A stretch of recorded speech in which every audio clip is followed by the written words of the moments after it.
Om Swastiastu, mawali malih sareng Ngurahiri channel, wantah channel pendidikan. Ring channel puniki madaging indek bahasa, aksara, sastra, miwah budaya Bali.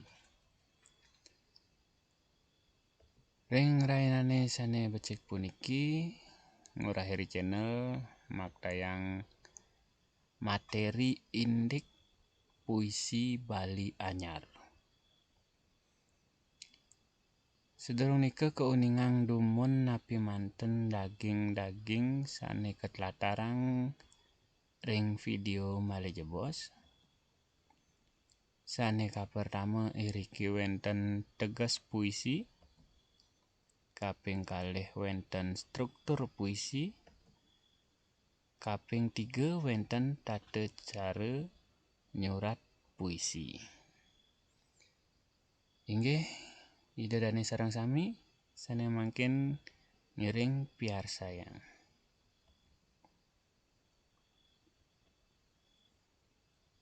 Sane pertama iriki wenten teges puisi. Nanging sedereng nika titiang ketlatarang dumun indek kesusastraan.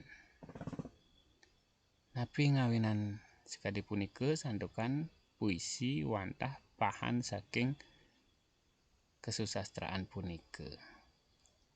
Kesusastraan mawit saking kruna sastra saha meweweh pengater su lan konfikskaan. Kruna sastra meteges ajah-ajahan, pengater su meteges luwih utawi becik lan konfikskaan nyihnayang artos kewentenan. Dados nyane kesusastraan meteges kewentenan ajah-ajahan sane luwih utawi becik. Irike wenten ring buku Gautama. Kesusastraan kepah dados kalih inggih punika kesusastraan Bali Purwa lan kesusastraan Bali Anyar. Kesusastraan Bali Purwa inggih punika kesusastraan sane pinih riyin ring Bali. Lan kesusastraan Bali Anyar inggih punika kesusastraan sane ngawit wenten sekolahan ring jagat Bali. Sampun kecampuhin antuk kruna-kruna saking basa dura negara. Kesusastraan Bali Anyar manut wangunnyane kekepah dados tigang sora inggih punika puisi, prosa, lan drama.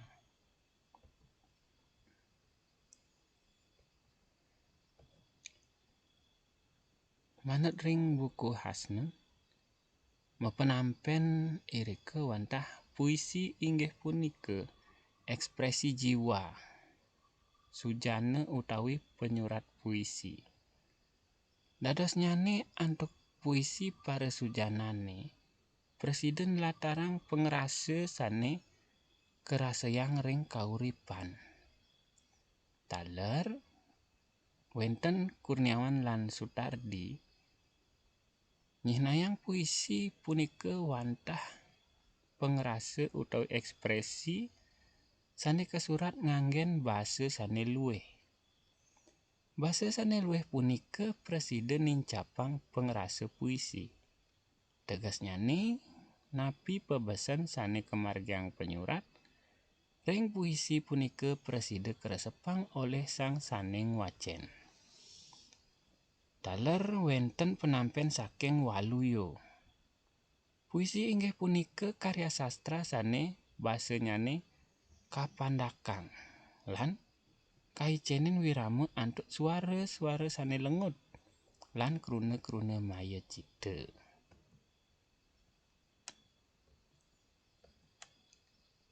Saking ketiga penampen sujana ring bedur ngeninin indek tegas puisi, presida kecutetang tegas puisi wantah inggih punika ekspresi jiwa lan pengrasa penyurat sane kesurat nganggen basa sane lengut lan memaya cita.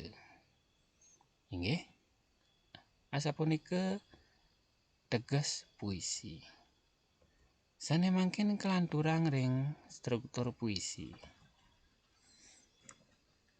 Manut Ahmad, maosang struktur puisi kekepah dados kalih inggih punika struktur fisik lan struktur batin. Karya sastra wau kebaos patut yening sampun meduhi kalih struktur punika. Sanika pertama wonten struktur fisik. Kesengguh rika indek tipografi, pilihan kruna utawi diksi, basita paribasa utawi gaya bahasa, kata konkret, rima, maya cita utawi imajinasi. Struktur batin sane rumasuk rika wantah unteng, wirasa, wirama, pebesen. Iwau sampun keuningang struktur-struktur puisi. Sanging sane mangkin jagi ketlatarang. Napi nika struktur fisik, struktur pahanyane. Struktur fisik wantah struktur sane ngranjing ring wangun puisi punika. Ring sapuniki kesinayang struktur fisik sane ngranjing ring puisi. Sanika pertama tipografi. Tipografi presida kebaos wangun puisi. Santukan tipografi puniki mapaiketan sareng wangun puisi sekadi aksara, tanda baca, lan wangun ring puisi. Manut Kurniawan lan Sutardi, rikala makarya tipografi puisi, penyurat semangdene nguratiang unteng puisi mangda wangun lan rasa puisi punika adong. Sane kaping kalih iriki pilahan kruna utawi diksi. Manut Ahmad, pepilahan kruna inggih punika pilahan kruna sane kangen ring puisi. Kruna syarat mawi guna ring puisi santukan kruna punika kanggen nyehnayang rasa lan pikayun penyurat. Indek punika mapaiketan sareng penampen saking Kurniawan lan Sutardi. Sane maosang keluwihan puisi punika kacingak ring pepilahan utawi pepilihan kruna sane kangen oleh pengripta puisi irika. Ngeninin indek pepilihan kruna, puisi kepah dados kalih. Sane muasta puisi profan inggih punika puisi sane kesurat antuk kruna-kruna lumrah ring kauripan seraina-raina. Sane kaping kalih puisi prismatis.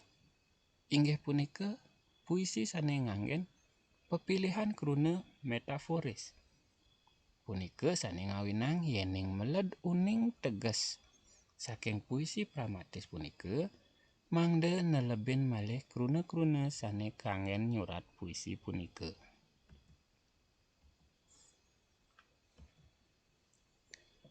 Sane kaping 3 iriki wonten basita paribasa utawi gaya bahasa. Manut Ahmad, gaya bahasa inggih punika basa sane kangen ring puisi sane ngawinang basa punika mudahi teges sane metiosan. Sane kaping 4 lanturang ring kata konkret. Kruna-kruna sane kangen pengripta ring sajroning nyurat. Lumrahnyane kruna-kruna sane kangen punika nenten metuang teges sane nenten sujati. Indek punika patah sekadi penampen saking Ahmad, kata konkret inggih punika kruna sane dangan karesepang oleh pengwacen santukan kruna punika meduhi teges sujati. Kelanturang malih wonten rima. Rima inggih punika swara sane pateh kawaliang malih ring lengkare-lengkare selanturne. Lumrahnyane swara sane kawaliang ring rima megenah ring arep, tengah lan ring ungkur puisi sekadi sane wenten ring buku Ahmad. Lanturang malih wenten maya cita utawi imajinasi. Pupulan kruna sane latarang rasa indriya penyuratannya. Rasa indriya punika minangkadi rasa sane ngranjing ring napi sane keuratiang utawi napi sane kepirengang. Bahan struktur kaping kalih struktur puisi. Wantah wenten struktur batin. Struktur batin inggih punika unsur sane wenten ring teges kruna-kruna ring puisi punika. Utami ngraosang struktur batin puisi utawi hakikat puisi wenten petang sora sekadi ring sor. Sane kapertama wenten unteng. Unteng inggih punika daging pikayun utama sane kewedarang oleh penyurat ring puisinyane. Unteng punika nganutin penyurat puisi. Pengwacen mangde uning. Dadalan pikobot penyuratan mekari puisi mangde presida negesin unteng puisi. Sane kaping kalih wenten wirasa. Wirasa inggih punika pengrasa penyurat sane kasusupan ring daging puisi. Umpami suka duka pati lan sane lianan sane wenten ring puisi.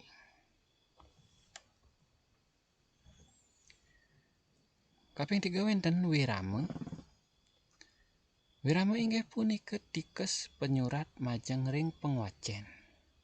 Wirama punika mapaiketan sareng seh santukan wirama puisi nyipta seh ring puisi punika. Kelanturang sane kaping 4 riki wenten pebesen. Pebesen inggih punika daging pikayunan penyurat sane wenten ring puisi sane ngicenin pengarah-arah sane merupa sesuratan utawi bebaosan majeng ring pengwacen punika. Nggih, kelanturang riki ring tata cara nyurat puisi. Rikala nyurat puisi, pasti kewenten tata cara nyurat nyane. Mangda puisi sane kesurat kekaryanen lengut lan meduwe pengrasa sane patut. Manut Kurniawan lan Sutardi, tata cara nyurat puisi wenten petang sora sekadi ring sor puniki. Kapertama ngererah daging pikayunan, kelaksanayang antuk mupulang makudang-kudang atur runing. Antuk cara ngwacen, nguratiang palemahan utawi ngelingin malih kewentenan sane nanen lintang sampun kelaksanayang. Kaping kalih mepinah-pinah yening sampun poleh daging pikayunan selanturnyane pinah-pinahang daging pikayunan sane kepolihang mangde ngewetuang daging pikayunan sane patut lan presida dados puisi sane meduwe wirasa sane patut.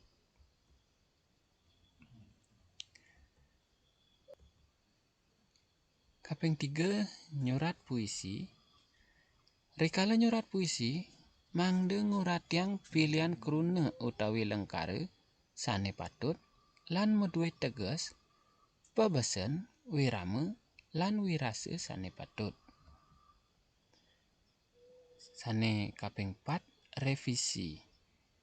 Inggih punika geginan menain lan mepinah-pinah malih ngeninin indek puisi sane sampun kesurat mangde nenten wenten keiwangan. Nika wantah tata cara nyurat puisi.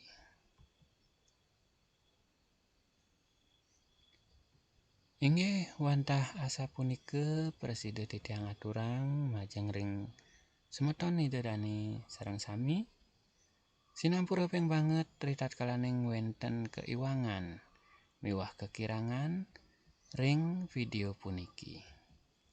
Elingang like, komen, miwah subscribe kenten taler share semangdene akehan uning ring daging video puniki. Maka panguntat atur titiang sinep antuk para mesanti. Om Santi Santi Santi Om.